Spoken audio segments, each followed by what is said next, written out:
Welcome आप सबों को ईद पेंतिकोस नज़ूल रुल कुद्स की ईद में हम आपको खुश आमदीद कहते हैं।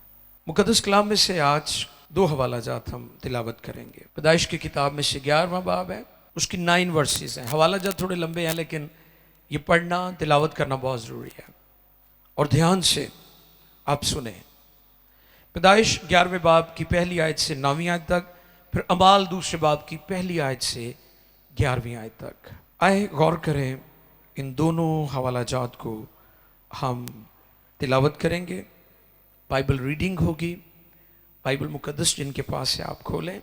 अगर आपके पास मोबाइल में है उसमें भी आप डिजिटल बाइबल जो है वो खोल सकते हैं, और अगर नहीं है तो आप ध्यान से सुने। कलाम खुदा में लिखा है, जब तुम उसकी आवाज़ सुनो तो अपने दिलों को सख्त ना करो। तो आए मुक़द्दस कलाम में से हम देखेंगे। और तमाम ज़मीन पर एक ही जुबान और एक ही बोली थी जी। और ऐसा हुआ कि मशरक़ की तरफ सफ़र करते करते उनको मुल्क सोनार में एक मैदान मिला और वो वहाँ बस गए और उन्होंने आपस में कहा, आओ हम ईंटें बनाएं और उनको आग में खूब पकाएं। सो उन्होंने पत्थर की जगह ईंट से और चूने की जगह गारे से काम लिया। फिर वो कहने लगे, आओ हम अपने वास्ते एक शहर और एक बुर्ज जिसकी चोटी आसमान तक पहुँचे बनाएं और यहाँ अपना नाम करें। ऐसा ना हो कि हम तमाम रूहे ज़मीन पर परगंदा हो जाएं। और खुदावंद इस शहर और बुर्ज को जिसे बनी आदम बनाने लगे देखने को उतरा। और खुदावंद ने कहा, देखो ये लोग सब एक हैं और इन सबों की एक ही जुबान है। वो जो ये करने लगे हैं तो अब कुछ भी जिसका वो इरादा करें उनसे बाकी ना छूटेगा। सो आओ हम वहाँ जाकर उनकी जुबान में इख्तलाफ डालें ताकि वो एक दूसरे की बात समझ ना सकें। बस खुदावन ने उनको वहाँ से तमाम रूहे ज़मीन पर में परगंदा किया, सो वो शहर के बनाने से बाज आए। इसलिए उसका नाम बाबल हुआ, क्योंकि खुदावन ने वहाँ सारी ज़मीन की ज़ुबान में इख्तलाफ डाला और वहाँ से खुदावन ने उनको तमाम रूहे ज़मीन पर परगंदा किया। दूसरा हवाला बुक ऑफ एक्ट्स, रसूलों के अमाल चैप्टर 2 दूसरा बाब और उसकी पहली आयत से 11वीं आयत मुक़द्दसा तक। देखिए मुक़द्दस कलाम में से ये दूसरी तिलावत है। जब ईद पेंतिकोस का दिन आया तो वो सब एक जगह जमा थे कि यकायक आसमान से ऐसी आवाज़ आई जैसे ज़ोर की आंधी का सन्नाटा होता है, और उससे सारा घर जहाँ वो बैठे थे गूंज गया। और उन्हें आग की शोला की सी फटती हुई जुबानें दिखाई दी और उनमें से हर एक पर आ ठहरी। और वो सब रूहुल कुद्दस से भर गए और गैर जुबानें बोलने लगे जिस तरह रूह ने उन्हें बोलने की ताकत बख्शी। और हर कौम में से जो आसमान के तले है खुदा तर्स यहूदी यरूशलेम में रहते थे। जब ये आवाज़ तो भीड़ लग गई और लोग दंग हो गए, क्योंकि हर एक को यही सुनाई देता था कि ये मेरी ही बोली बोल रहे हैं। और सब हैरान और मुतअज्जब होकर कहने लगे, देखो ये बोलने वाले क्या सब गलीली नहीं? फिर क्यों कर हम में से हर एक अपने अपने वतन की बोली सुनता है? हालांकि हम पार्थी और मादी और अलामी और मेसोपोटामिया और यहूदिया और गुप्तकिया और पेंतोस और आसिया और फ्रोगिया और पाफमिलिया और मिस्र और लियोआ के इलाके के रहने वाले हैं, जो करीने की तरफ से और रूमी मुसाफिर खा यहूदी खा उनके मुरीद और करीती और अरब हैं। आमीन। 11वीं आयत भी, मगर अपनी अपनी जुबान में उनसे खुदा के बड़े बड़े कामों का बयान सुनते हैं। बहुत शुक्रिया। मुक़द्दस कलाम के पढ़े समझे कबूल किए जाने पर उसकी बरकत। आमीन। जरा जोरदार आमीन। शाबाश, ऐसे चाहिए। ईद पेंतिकोस। यहूदी कैलेंडर में 3 बड़ी खास ईदें हैं। ईद फसह, यौम कपूर, कफारे का दिन, जिसके नतीजे में बनी इस्राइल मिस्र की गुलामी से आजाद हो गए थे, उसकी याद के तौर पर मनाई जाती है। फिर ईद ख़याम, जो टेंट्स में तमाम यहूदी साल में एक मरतबा एक हफ्ते के लिए अपने घरों से निकल आते हैं और ईद ख़याम सेलिब्रेट करते हैं। कोई गरीब है, अमीर है, ताकतवर है, कमज़ोर है, वटएवर, जो भी उसकी हैसियत है, वो ईद ख़याम तंबुओं में, टेंट्स में सेलिब्रेट करते हैं। और तीसरी और ख़ास ईद पेंतिकोस, यानी हफ्तों की ईद मनाते थे। इसमें यहूदी नुक्ता नज़र जो है, उसमें 3 चीज़ें बड़ी इंपॉर्टेंट थी। क्यों वो ईद पेंतिकोस मनाते थे, ये जानना बहुत ज़रूरी है। इसके जो मानी हैं वो बहुत वसी हैं, बड़ी वसअत है इसके अंदर। पहली वजह, यहूदी नुक्ता नज़र, उनके कैलेंडर में ईद फसह मनाने का जो मकसद था वो क्या था? ये वो दिन था जब वो फसल की कटाई करते तो खुदा की शुक्रगुजारी करते थे। क्या करते थे? मेरे नाल तुसी गल करनी है, फे मजा आना है गल दा। कलम खुदा से हम सीख सकते हैं इस बात को। खरूज 23:16 और 34:22 में लिखा है, इसे नोट कर लें। ईद पेंतिकोस फसल की कटाई की शुक्रगुजारी के तौर पर सेलिब्रेट की जाती थी।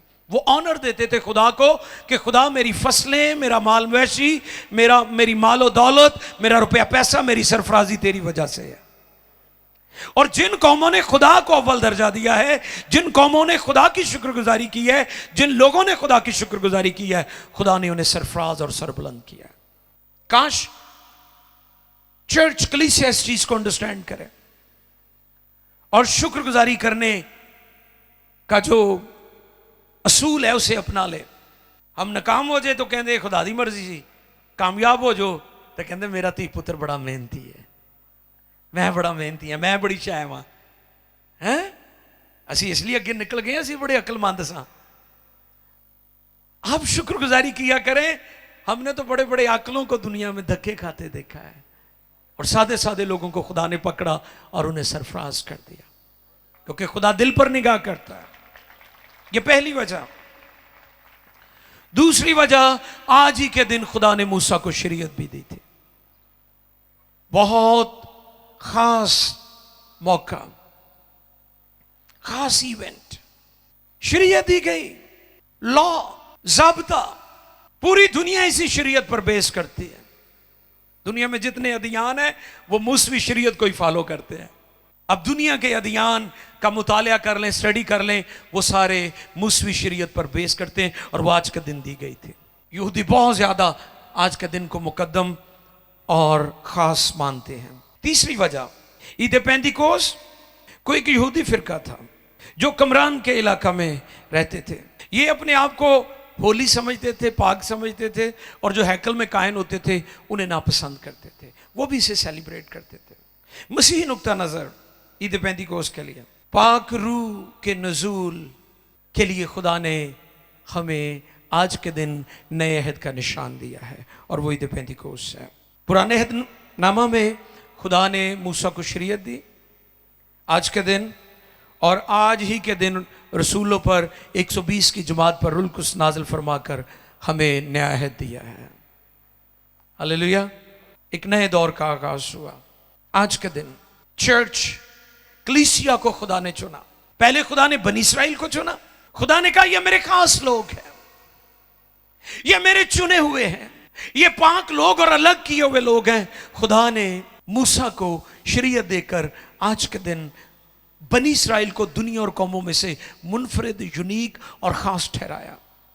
और आज ही के दिन यरूशलेम के अंदर शागिर्द 120 की जमात, मुकद्दसीन, पाक लोग मुकद्दसा मरियम भी उनके हमरा थी और वो 10 दिन तक दुआ में ठहरे रहे।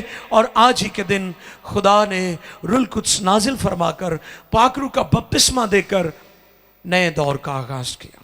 चर्च को चुना, कलीसिया को चुना, ताकि वो खुदा की खूबियां दुनिया में जाहिर करे, खुदा की रोशनी नूर बन जाए।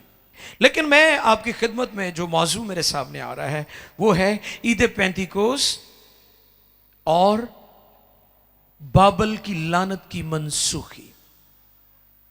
बाबल की लानत क्या है? बाबल का बुर्ज तो याद होगा ना सबको, किन्होंने बनाया सी? इंसानों ने। क्या प्लान था? असी एडा उच्चा बुर्ज बनावांगे। बुर्ज ते दुबई च भी बनया होया है, और भी कई मुल्कों ने बुर्ज बनाए ने। सुने गौर से, इंसान कहते थे कि हम खुदा से बातें किया करेंगे, आओ हम बुर्ज बनाए, आओ हम ये जगह बनाए, आओ हम ये टावर बनाए, यानी खुदा के मुकाबिल खड़े होने की कोशिश की। और आपको पता है खुदा का मुकाबला कोई नहीं कर सकता। कर सकते? फिरौन कौन था? वो सुपर पावर थी, सबसे ताकतवर शख्स था। वो कहता था जो कुछ बाबुल के अंदर है, नमरूद भी यही कहता था, जो कुछ बाबुल में है वो मेरे जोरे बासु से है। नमरूदी नजरिया, नमरूद की सोच, बाबुल की लानत। खुदा ने उस मौका पर जब इंसान खुदा का मुकाबला करना चाहते थे, उनकी जुबानों में इख्तलाफ डाल दिया। बाबुल का मतलब ही इख्तलाफ है। बाबुल का मतलब क्या है? इख्तलाफ, बगावत, सरकशी, नाफरमानी। जो कोई शख्स आज भी नाफरमानी करता है, जो कोई खुदा के खिलाफ चलता है, जो कोई खुदा की नाफरमानी करता है, मां बाप की नाफरमानी करता है, वो आज भी बाबुल की लानत के कब्जे में है। बाबुल की लानत से मुराद खुदा की नाफरमानी, सरकशी, खुदा से दूरी, सेल्फ प्रेजिंग, प्राइड, खुदा को जलाल देने की बजाय अपने आप को जलाल देना, ये बाबुल की स्पिरिट है, ये बाबुल की रूह है। और ये आज भी काम कर रही है। कई दफा ये हुक्मरानों में भी घुस जाती है, कई दफा ये खानदानों में भी आ जाती है, और कई दफा ये चर्चेस के अंदर भी काम शुरू कर देती है। बाबुल की स्पिरिट। और बाबुल की लानत क्या थी? खुदा ने उनकी जुबानों में इख्तलाफ डाल दिया। वो तितर बितर हो गए, प्रागंदा हो गए, वो बिखर गए और उनकी जुबानों में इख्तलाफ पड़ गया। इट्टा मंगण गारा लैन, गारा मंगण ते इट्टा लैन, एक दूजे दे गाल पैना शुरू हो गए। खुदा के खिलाफ बगावत करने का यही नतीजा है, आपके खानदान बिखर जाएंगे। और जो लोग बगावत करते हैं वो टूट जाते हैं, बिखर जाते हैं, संभलते नहीं हैं। ईद पेंतिकोस्त, नुज़ूल रूहुल कुद्स का मकसद क्या था? बाबुल की लानत की मनसूखी है, उससे नजात है। हालेलुया। और जब हम गौर करते हैं, पुराने हिदनामा में रूहुल कुद्स जो है वो सब लोगों पर नाज़िल नहीं होता था। मसलन अंबिया पर रूहुल कुद्स नाज़िल होता था थोड़ी देर के लिए, वक्ती तौर पर, फिर उनसे जुदा हो जाता था। मखसूस खास औकात में कोई खास मकसद के तहत रूहुल कुद्स नाज़िल होता और फिर जुदा हो जाता। नबियों के साथ, बादशाहों के साथ खुदा का रूह कलाम करता था, उन पर नाज़िल होता था थोड़ी देर के लिए, हर वक्त नहीं साथ रहता था। और काहिनों पर भी रूहुल कुद्स नाज़िल होता था पुराने हिदनामा में, मखसूस खास औकात में और खुदा के खास मकासद के लिए, खास हालात में और खास मौक़ों पर। और जब हम अमाल दूसरे बाब की जो आयात हमने तिलावत की है उन पर गौर करते हैं, तो फिर इस जगह पर हम सीख सकते हैं, देख सकते हैं कि जो बाबुल की लानत है वो मनसूख हो गई है। कैसे? पहली बात, पैदाइश 11 में लिखा है कि लोग खुदा तक जाने की कोशिश कर रहे थे। कहां तक? और अमाल दूसरा बाब बताता है कि खुदा इंसानों के पास आ गया रूहुल कुद्स की सूरत में। यह बड़ा काम हुआ है। बाबल के बुर्ज पर जो बगावत हुई, सरकशी और नाफरमानी हुई, उसमें इंसान खुदा तक जाना चाहते थे। आज भी दुनिया और कौमों का शायद यही नजरिया है, खुदा को ढूंढो, उसकी खुशनुदी को ढूंढो। लेकिन इंजील का पैगाम दुनिया और कौमों से फर्क इसलिए है, दुनिया और कौमें खुदा को ढूंढती है और इंजील हमें बताती है कि खुद खुदा इंसान की तलाश में आया है। इब्ने आदम खोए वो को ढूंढने वो दुनिया में आया है। पैदाइश 11वें बाब में इंसान खुदा की तरफ जा रहे थे कि जी ऊपर चल दे, चल के गल्ला करया करांगे उतना बैठ के। लेकिन अमाल 2 बाब में खुदा नीचे उतर आया, मैं तड़ना गल्ला करांगा। लिहाजा बाबल की लानत जो है वो मनसूख हो गई है। दूसरी बात, पैदाइश 11 में लिखा है कि लोग रुए जमीन पर तितर बितर हो गए। क्या हो गए? और इस जगह पर लिखा है कि लोग एक जगह पर जमा हो गए। वहां पर लोग तितर बितर हो गए और यहां पर लोग एक जगह पर जमा हो गए। खुदा ने दुनिया, आपने बहुत सारी कौमों का जो रीडिंग हमने की थी अमाल 2 बाब में, बहुत सारी कौमों का जिक्र है, बहुत सारी कबाइल, बहुत सारी जुबानें, दुनिया भर से यहूदी भी आए हुए थे और दूसरी अकवाम, मुख्तलिफ जुबानें बोलने वाले लोग वहां थे। और जब बाबल के बुर्ज के मौका पर उनकी जुबानों में इख्तलाफ पड़ा, वो आपस में जो बात करते थे एक दूसरे को अंडरस्टैंड नहीं कर रहे थे। लेकिन जब शागिर्द जुबान बोल रहे थे तो सारे कह रहे थे ये साड़ी बोली बोलन दे ने, ये साड़ी बोली बोलन दे ने, ये मौजज़ा हुआ है वहां पर। और आगे चलकर मैं बताऊंगा कि ईद पेंतिकोस्त पर चर्च को खुदा ने मिशन दिया है।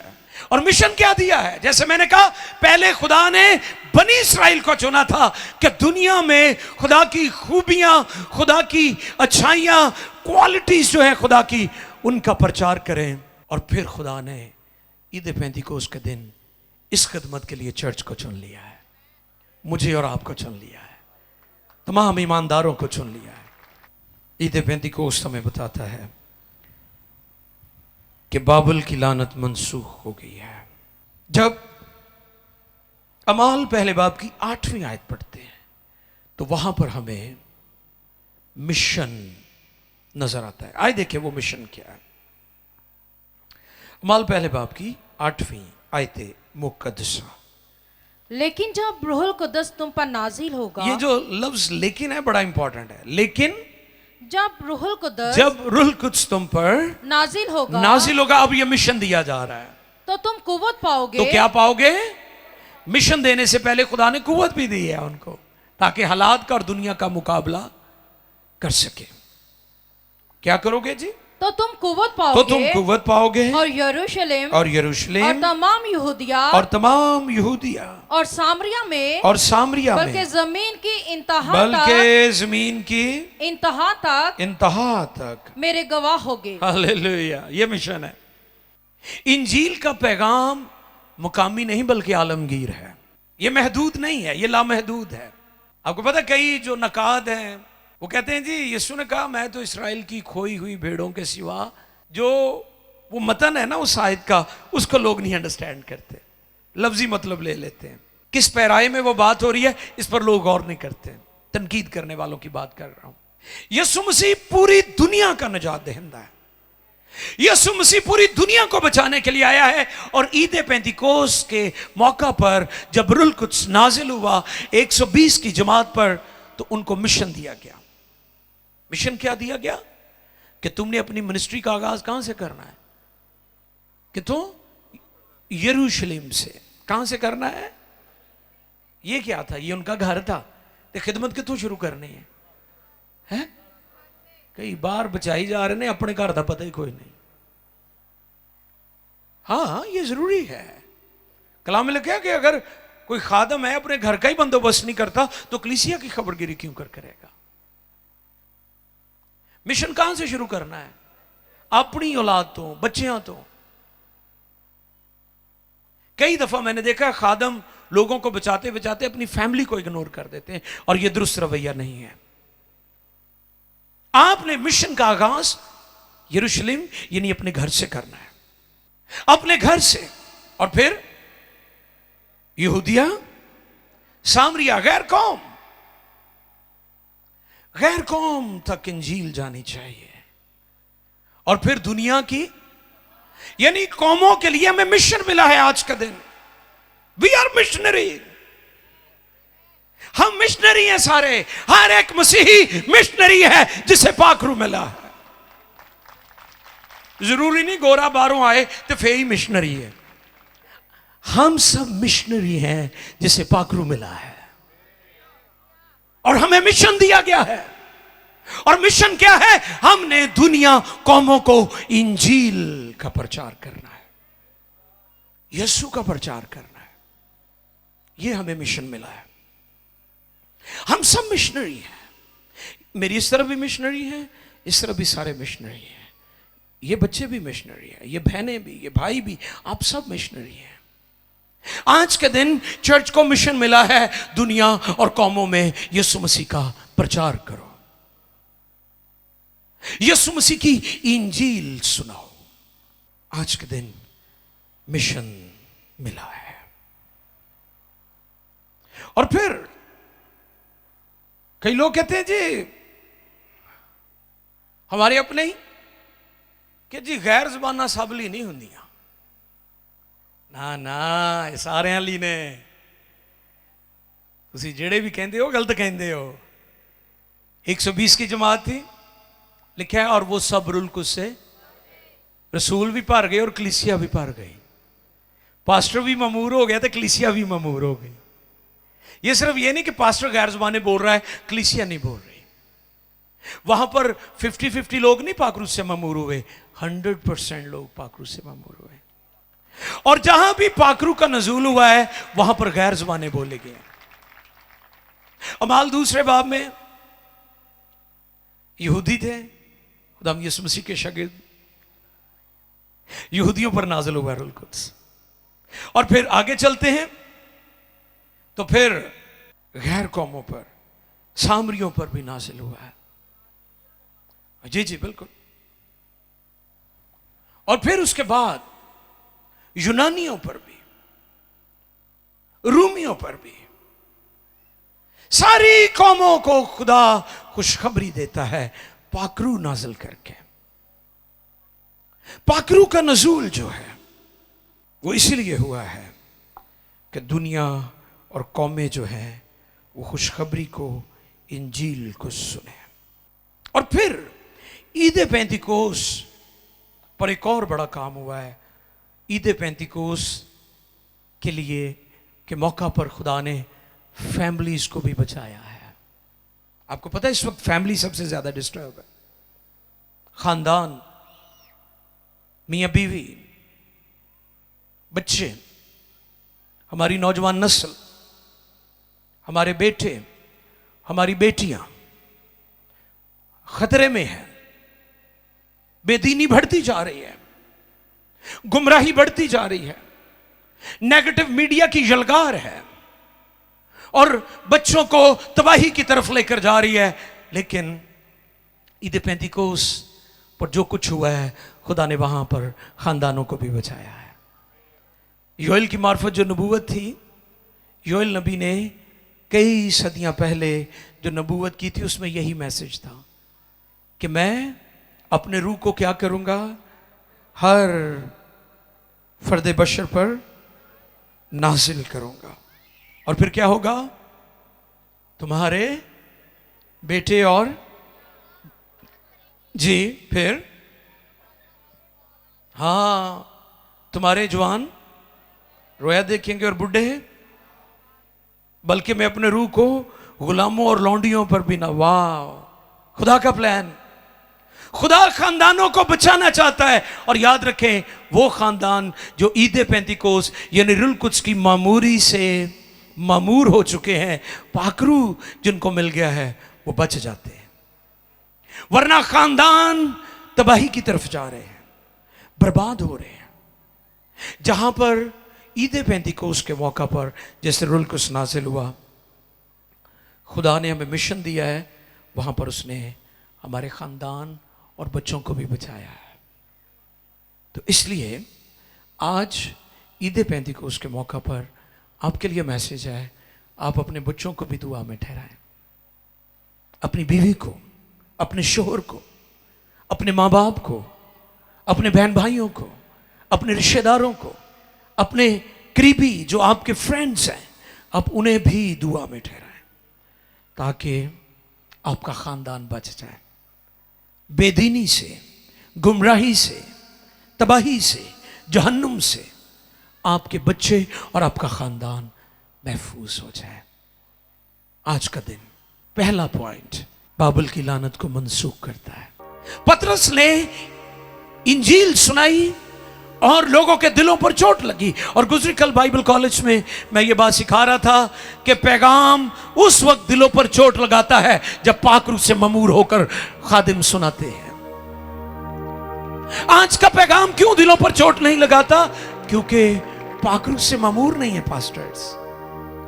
सेमिनरी के लिए खुदा का शुक्र है, आपने तालीम पाई, 2-3 साल किसी बाइबल कॉलेज या सेमिनरी में लगाए हैं, इस बात के लिए खुदा का शुक्र है। लेकिन दिलों पर चोट जो है वो रूह कुद्स की मामूरी के बगैर नहीं लगेगी। पतरस ने जब मुनादी की तो उनके दिलों पर फिर आप ही कहने लगे, ऐ भाइयों हम क्या करें? मैं अक्सर कहना, लोकां नूं बपतिस्मे दो नहीं, लोकी लैण बपतिस्मा। हालेलुया। ਤੁਹਾਨੂੰ पता कई लोग बाप बेटा ते रूह कुद्स दे नां ते बपतिस्मे दी मुखालफत करते हैं। मैं इहदी भी वंड करना चाहना। और वो हवाला देते हैं कि माल की किताब में लिखा है जब उनके दिलों पर चोट लगी तो उन्होंने कहा, भाइयों, और बाकी रसूलों से कहा हम क्या करें? तो पतरस ने उनसे कहा, तौबा करो और तुम में से हर एक अपने गुनाहों की माफी के लिए यीशु मसीह के नाम पर बपतिस्मा ले। बपतिस्मा किसका लेना है? यीशु का। किसका? यीशु नाम का नहीं, यीशु का। जब बपतिस्मा देना है किस नाम से देना है? बाप, जाओ सब कौमों को शागिर्द बनाओ, उनको बाप और बेटा और रूह कुद्स के नाम में बपतिस्मा। बपतिस्मा लेना किसका है? किसका? और देना किसका है? देना कैसे है? बाप और बेटा और रूह कुद्स के लिए। तसलीस के लिए जोरदार तालियां बजाएं।